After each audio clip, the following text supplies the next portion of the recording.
인류의 역사 가운데 많은 전쟁이 있었는데 그 전쟁의 성격을 크게 두 가지로 나누어 볼 수 있습니다.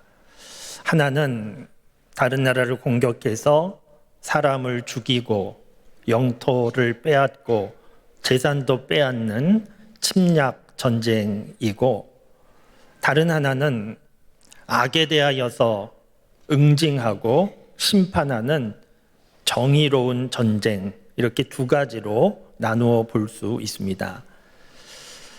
그런데 많은 전쟁들, 이 두 가지 범주로 이분법적으로 구별하는 것 사실 쉽지 않습니다.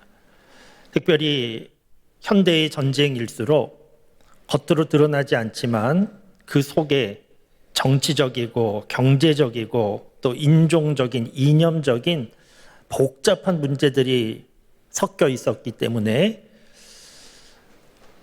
전쟁에 대하여서 침략 전쟁이다 혹은 정의로운 전쟁이다 이렇게 구분하기가 쉽지가 않습니다.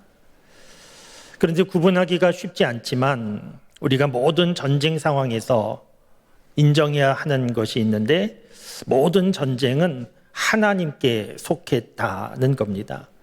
우리 사람은 전쟁의 성격을 잘 모른다 해도 하나님은 모든 내용을 다 아시고, 사람이 시작한 전쟁이라 할지라도 하나님은 그 전쟁을 통하여 하나님의 뜻을 이루어 가심이 분명합니다. 그렇기 때문에 우리는 전쟁과 같은 상황 가운데 전쟁의 상황만 보지 말고 모든 것을 주관하시는 하나님을 바라보며 하나님의 긍휼하심을 구하고 하나님이 주시는 평화를 구하고, 그리고 전쟁으로 인하여서 정말 무고하게 다치고 죽고 삶의 터전을 잃어버리는 사람들을 위하여서 관심을 가지고 기도하고 도와줄 수 있어야 합니다. 그리고 더 나아가서 우리 믿음의 사람들은 땅의 전쟁만 바라보지 말고 우리 믿음의 사람들이 바라보아야 하는 전쟁이 있는데, 그 전쟁은 하늘의 전쟁입니다.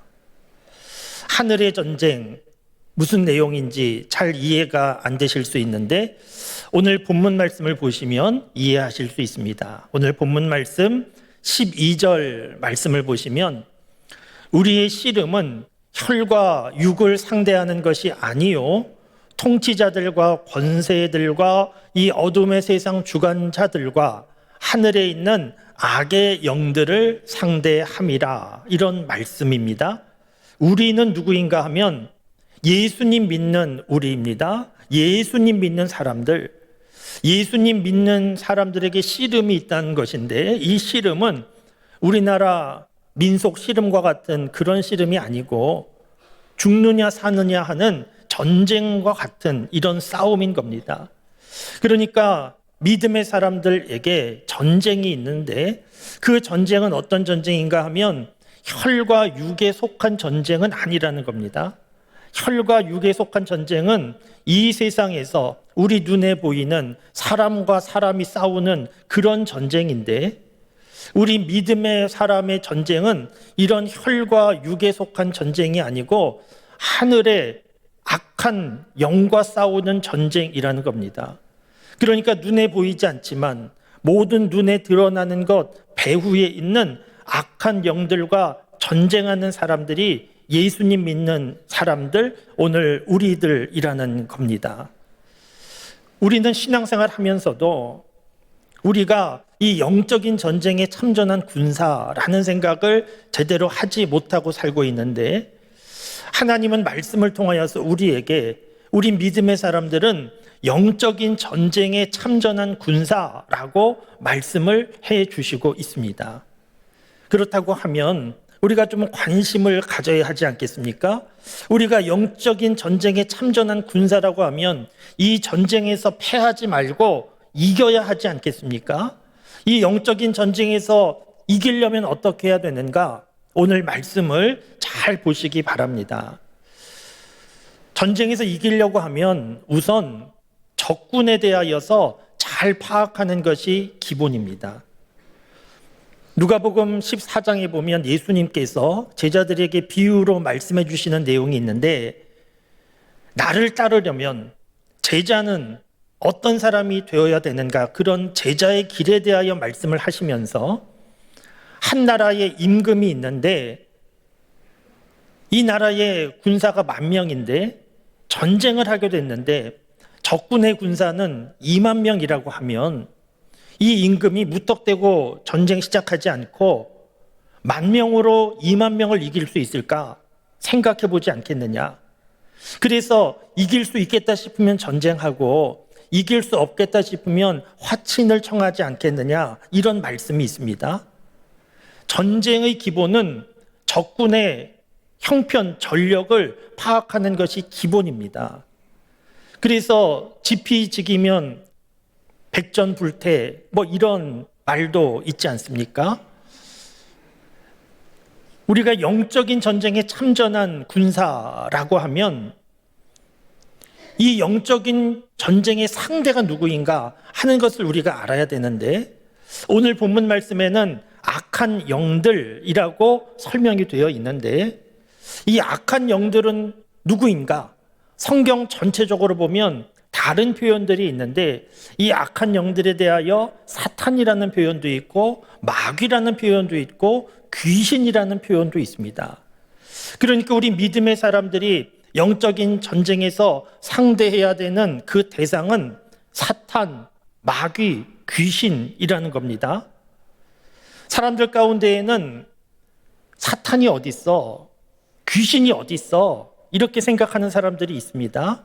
그런데 눈에 보이지 않는다고 없는 것이 아니고, 눈에 보이지 않지만 분명히 악한 영들 존재합니다. 성경 말씀에 보면 많은 기록들이 있는데, 우리가 아는 대로 욥이 시험 당할 때 그 시험은 사탄의 공격으로 시작이 된 겁니다. 예수님께서 금식하실 때 그 자리까지 사탄이 나타나서 예수님을 시험하려고 했습니다. 예수님께서 베드로를 향하여서 사탄아 물러가라, 그렇게 말씀하셨는데 베드로가 사탄이라는 것이 아니고 사탄의 공격이 베드로 속에까지 들어와 있었던 겁니다. 성경에는 이 사탄, 귀신, 마귀 존재가 많이 나타나는데 무슨 뿔 달린 이상한 악마처럼 나타나는 것이 아니고, 아담과 하와에게는 선악과 달콤한 유혹으로 사탄이 접근을 했습니다. 그런가 하면 다윗 왕에게는 우리아의 아내 밧세바, 성적인 유혹으로 사탄이 접근을 하기도 했습니다. 가룟 유다에게는 돈의 유혹으로 접근하기도 했습니다. 이런 사탄의 공격은 지금도 계속되는 것이고, 성경 전체로 보면 사탄은 타락한 천사로 성경 전체의 말씀을 통해서 알 수 있는데, 하나님을 공격할 수는 없으니까, 하나님을 공격할 능력이 없으니까 하나님 믿는 사람들, 그리고 믿는 사람들이 모인 교회를 사탄은 지금도 공격합니다. 그래서 하나님과 멀어지도록, 하나님 떠나도록, 그렇게 믿음의 사람들 마음과 생각을 복잡하게 하고 시험 들게도 하고, 믿음의 사람들 갈등을 만들기도 하고, 그래서 하나님으로부터 점점 멀어지게 만들고, 교회도 이러저러한 일로 소란하게 만들고 분열되게 만들고, 그런 일들이 사탄의 역사이고 지금도 그런 일들 계속 되고 있는 겁니다. 그러니까 눈에 보이지 않는다고 없다, 이렇게 말할 수 없습니다. 요즘에도 예수님 믿지 않는 사람들 가운데 점을 보고 무속신앙을 믿고 관심 갖고 하는 사람들 무척 많이 있습니다. 그래서 최근에는 그런 점을 보거나 무속신앙과 관련된 방송 프로그램까지 있고, 또 시청률도 상당히 높게 나타나는 이런 일들을 우리가 보고 있지 않습니까? 점을 보거나 무속신앙 많은 사람들이 관심을 가지고 있는데, 그 점치는 사람들, 무속신앙으로 사람들을 이끄는 사람들, 거짓으로 말 몇 마디로 속이는 것이 아니고 분명히 악한 영의 그런 능력과 세력이 배후에 있는 겁니다. 그래서 사람들의 과거에 대하여 말해주기도 하고, 앞으로 일어날 일에 대하여 예언도 해주고, 그러면 사람들이 맞다고 깜짝 놀라기도 하고, 그러면서 더 빠져들고, 그러면서 두려워하는 그런 일들이 있는데, 그러니까 성경 말씀에 악한 영들이라고 표현한 이런 악한 영들은 지금도 우리가 살고 있는 세상에 존재합니다. 그런데 그 능력은 사람들이 생각하는 것만큼 그리 대단하지 않습니다. 특별히 예수님 믿는 사람들에게 악한 영들 아무것도 아닙니다. 악한 영들은 사람을 속입니다. 악한 영들은 사람을 사랑하지 않습니다. 자기에게 있는 것, 사람을 사랑해서 나눠주고 그런 일이 없고, 악한 영들은 사람을 속여서 사람들이 가지고 있는 것 다 빼앗아 갑니다. 그래서 악한 영들과 가까이 하면 할수록 그 사람의 삶은 다 무너집니다. 그런데 우리가 믿는 하나님은 그런 분이 아니지 않습니까? 하나님은 전능하신 하나님이시고, 하나님은 사랑이 충만하신 하나님이셔서 그 충만하신 사랑으로 우리를 사랑해 주시는, 자기의 독생자 아들도 우리를 사랑하여 주셔서 내어 주시는 그런 하나님이 우리가 믿는 하나님이지 않습니까? 우리가 믿는 하나님은 그 사랑의 마음으로 우리 믿음의 사람들에게 우리가 살고 있는 세상 인생 속에 이런 영적인 전쟁이 있다 하는 것을 우리에게 알려주시는 것이고, 이 영적인 전쟁에서 이기는 방법도 우리에게 말씀해 주시고 있는데, 그 방법은 13절 말씀입니다.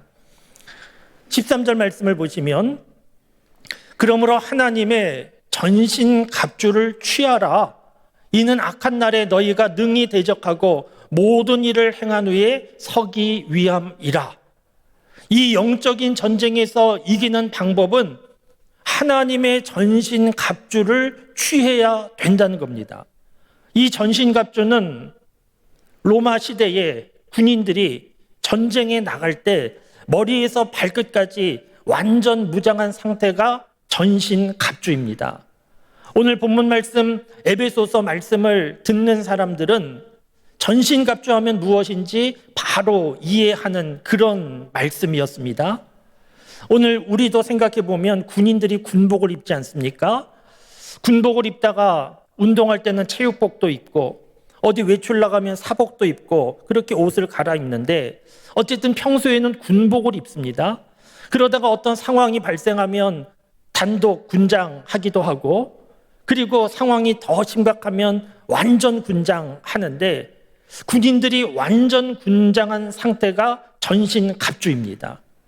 그러니까 전신갑주를 취하라, 이 말씀에서 우리가 알 수 있는 것이 있는데, 우리가 싸우는 이 영적 전쟁이 그리 쉬운 싸움은 아니구나 하는 것을 알 수 있습니다.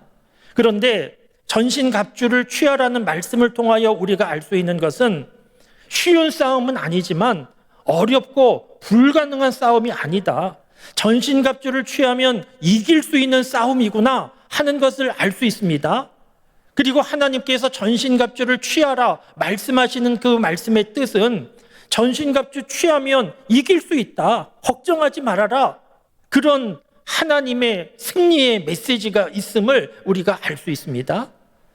그래서 영적인 전쟁 가운데 우리가 살아가는데, 우리 믿음의 사람들이 이 영적인 전쟁에서 이길 수 있는 방법은 내 힘으로, 내 능력으로 내가 애써서 이기는 것이 아니고, 하나님의 전신갑주를 취해야 이길 수 있고, 전신갑주를 취하면 누구든 이길 수 있다 하는 것을 알아야 합니다.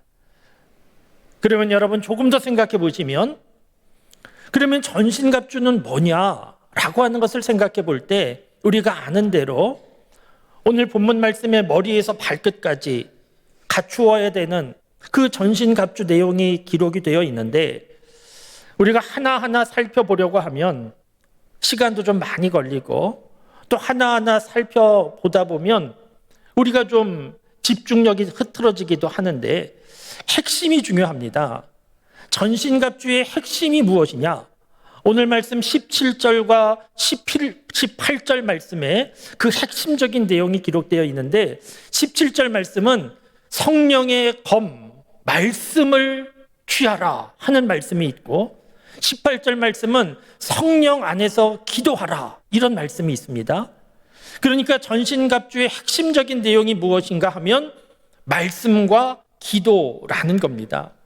이 말씀과 기도를 붙잡으면 영적인 전쟁에서 이길 수 있다는 겁니다.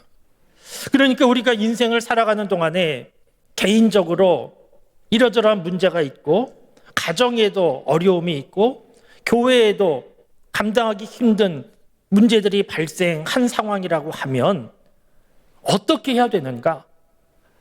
왜 이런 일이 발생했는지 그 원인을 분석하고 어떻게 하면 해결할 수 있을까 대책회의를 하고, 혹은 누구 때문에 이렇게 됐는지 서로 비난하고 책임 전가할 것이 아니고, 개인이나 가정이나 교회에 문제 상황이 발생했을 때 전신갑주를 입는다라고 하는 것은 말씀과 기도를 붙잡는 겁니다. 그러니까 개인적인 삶이 흔들리고 무너지는 것과 같은 상황 가운데 두려워하지 말아라, 놀라지 말아라, 내가 너와 함께한다, 이런 말씀을 붙잡는 겁니다. 이해할 수 없는 상황이 발생한 그런 현장 가운데에서도 하나님은 선하시고 합력하여 선을 이루시는 하나님이시다, 이런 말씀을 붙잡는 겁니다. 무엇보다 하나님은 사랑이시다, 이런 말씀을 붙잡는 겁니다. 그리고 말씀만 붙잡는 것이 아니고 개인이나 가정이나 교회의 문제 상황이 발생한 그 현장에서 기도를 시작하는 겁니다. 함께 모여서 기도하는 겁니다. 그렇게 말씀을 붙잡고 기도하는 이 모든 일들이 전신갑주와 같은 것이고, 이렇게 전신갑주를 입고 나아가면 영적인 공격 앞에 무너지지 않고 그 공격을 막아내고 이겨낼 수 있다는 것입니다. 그렇기 때문에 사랑하는 성도 여러분, 우리 개인적으로 혹은 가정에, 교회에, 혹은 우리나라에 이러저러한 문제 상황이 발생하면 하나님께서 알려주신 방법대로 말씀을 붙잡고 기도를 시작할 수 있기를 바랍니다. 바로 그 자리가 전신갑주의 능력이 나타나는 자리가 되기 때문입니다. 그런데 이렇게 문제가 발생할 때 서로 비난하고 책임 전가하지 않고 함께 모여서 말씀 붙잡고 기도하고 하는 거 참 좋은 것인데, 그런데 더 좋은 것은 무엇인가 하면 문제가 발생하기 전부터 평소에도 말씀을 붙잡고 기도하는 삶, 이것이 훨씬 더 좋은 겁니다. 왜냐하면 평소에도 말씀을 붙잡고 기도하는 삶을 살면 믿음의 실력이 높아지게 되어서 나중에 이러저러한 문제 가운데 흔들리고 고난당하고 그 가운데 말씀 읽기 시작하고 기도해야 되는 이런 급박한 일들이 대부분 사라지게 될 겁니다. 평소에도 말씀을 가까이 하고 기도하는 삶을 사는 사람은 전신갑주를 입은 사람이 되는, 믿음의 실력자가 되는 그런 은혜가 있습니다. 쉽게 말씀드리면 우리 학생들이 학교에서 시험을 간혹 치르는데, 시험을 치르는 학생들 가운데에는 실력이 있는 학생도 있고 실력이 부족한 학생도 있습니다. 평소에 날마다 열심히 해야 할 공부하고 그러면서 실력이 좋은 학생이 있고, 평소에 틈만 나면 놀고 또 놀고 또 놀고, 그래서 실력이 별로 없는 학생이 있습니다. 같은 시험 문제지를 받았다고 하면 실력이 없는 학생은 그 시험 문제지를 받고 당황합니다. 왜냐하면 문제는 잘 보이는데 답이 안 보이니까. 그러니까 당황합니다. 그런데 실력이 있는 학생은 별로 당황하지 않습니다. 왜냐하면 문제만 보이는 것이 아니고 답이 보이니까. 답이 보이면 문제될 게 없는 것이지 않습니까? 우리가 영적인 전쟁에 참전하고 사탄의 공격이 있는 이런 삶을 우리가 살아가고 있는데, 어떤 문제가 발생했을 때 이것이 사탄의 공격이구나 하는 것 보이면 문제를 쉽게 풀 수 있지 않겠습니까? 그러니까 전신갑주라고 하는 것은 전쟁이 발생했을 때 문제 상황 그때만 입는 것이 아니고, 이 전신갑주는 말씀과 기도인데, 이 말씀과 기도는 평소에도 우리가 계속해서 관심을 가지고 말씀과 기도로 살아가는 삶이, 이것이 평소에도 전신갑주로 무장하는 삶이라는 겁니다. 이와 같은 삶을 달리 표현하면 깨어있는 삶입니다. 하나님께서 우리에게 말씀하시는 삶이 깨어있는 삶이지 않습니까? 깨어있어야 하는 이유는 언제 사탄의 공격이 나타날지 모르기 때문입니다. 여러분, 요셉과 다윗을 생각해 보시면 요셉에게도 사탄의 공격이 있었고 다윗에게도 사탄의 공격이 있었습니다. 요셉에게 사탄의 공격은 주인 아내의 유혹으로 다가온 겁니다. 그 사탄의 공격에 요셉이 무너졌다고 하면 요셉을 향한 하나님의 뜻이 이루어지지 않았을 것이고 요셉을 통한 이스라엘 백성들의 구원, 여기에도 문제가 생길 수 있었습니다. 사탄이 이렇게 공격한 겁니다. 그런데 요셉은 무너지지 않았습니다. 그 사탄의 공격을 막아냈습니다. 왜냐하면 믿음의 실력이 있는 사람이었기 때문입니다. 그런데 다윗은 우리아의 아내 밧세바를 통하여 사탄이 공격해 올 때 다윗은 무너졌습니다. 그래서 본인은 물론이고 가정과 나라에 큰 어려움과 문제가 되는 그런 일이 발생했는데 다윗은 당시에 믿음의 실력이 약했고 전신갑주를 입지 않고 벗어놓고 살고 있었던 겁니다. 여러분, 사탄은 우리 눈에 보이지 않습니다. 영적인 공격, 우리 눈에 보이지 않습니다. 중요한 것은 사탄의 공격을 보느냐 보지 못하느냐, 그게 중요한 것이 아니고 우리가 날마다 말씀과 기도의 삶으로 전신갑주를 입고 무장하고 그렇게 살아가는 삶이 우리에게 중요하다는 겁니다.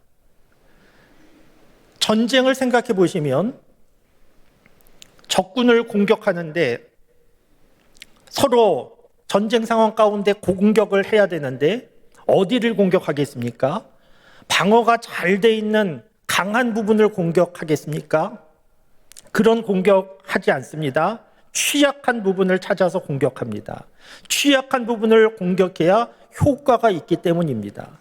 여러분, 우리의 인생 가운데 사탄이 우리를 공격한다고 하면 어떤 부분으로 공격하겠습니까? 우리 인생의 약한 부분으로 공격하게 될 겁니다. 사랑하는 성도 여러분, 우리 인생의 약한 부분을 그냥 방치하지 말고 약한 부분 강하게 바꾸셔야 됩니다. 약한 부분을 강하게 바꾸는 것, 무엇보다 중요한 것이 하나님의 말씀을 묵상하고 기도하고 말씀과 기도로 전신갑주로 옷 입고 살아가는 것이 우리의 약한 부분을 강함으로 바꾸는 겁니다. 하나님께서 우리에게 알려주신 대로 우리 믿음의 사람은 영적인 전쟁에 참전한 군사입니다. 이 전쟁에서 이겨야 되지 않겠습니까? 하나님께서 믿음의 사람들에게 원하시는 것, 이 영적인 전쟁에서 이기는 것 하나님께서 원하시지 않겠습니까? 이 일을 위하여서 전신갑주를 취하라 우리에게 말씀하셨는데 오늘 본문 말씀 13절 말씀 다시 한번 보겠습니다. 그러므로 하나님의 전신갑주를 취하라. 중요한 부분이 취하라입니다. 조금 전에는 전신갑주가 중요했는데 지금은 취하라가 중요한 겁니다. 왜냐하면 취하는 것은 보고만 있지 말라는 것이 아니고 직접 입으라는 겁니다. 전신갑주가 있어도 능력이구나 하는 것 이해해도 입지 않으면 소용없는 것이지 않습니까? 아무리 좋은 약이 있다고 해도 모든 병을 다 고치는 약이 있다고 해도 먹지 않으면 소용이 없는 것이지 않습니까? 우리가 말씀과 기도 능력 있다 하는 말씀을 오늘 처음 들은 것이 아니고 얼마나 자주 듣고 있습니까? 그런데 우리의 삶 속에서 말씀과 기도를 취하는 일이 없다고 하면 말씀과 기도는 우리의 삶 속의 능력으로 나타날 수 없는 것이고 우리는 영적인 공격 앞에 무력하게 매번 당하고 패배하고 쓰러질 수밖에 없는 인생이 될 수밖에 없습니다. 그것은 참 안타깝고 불행한 인생이지 않습니까?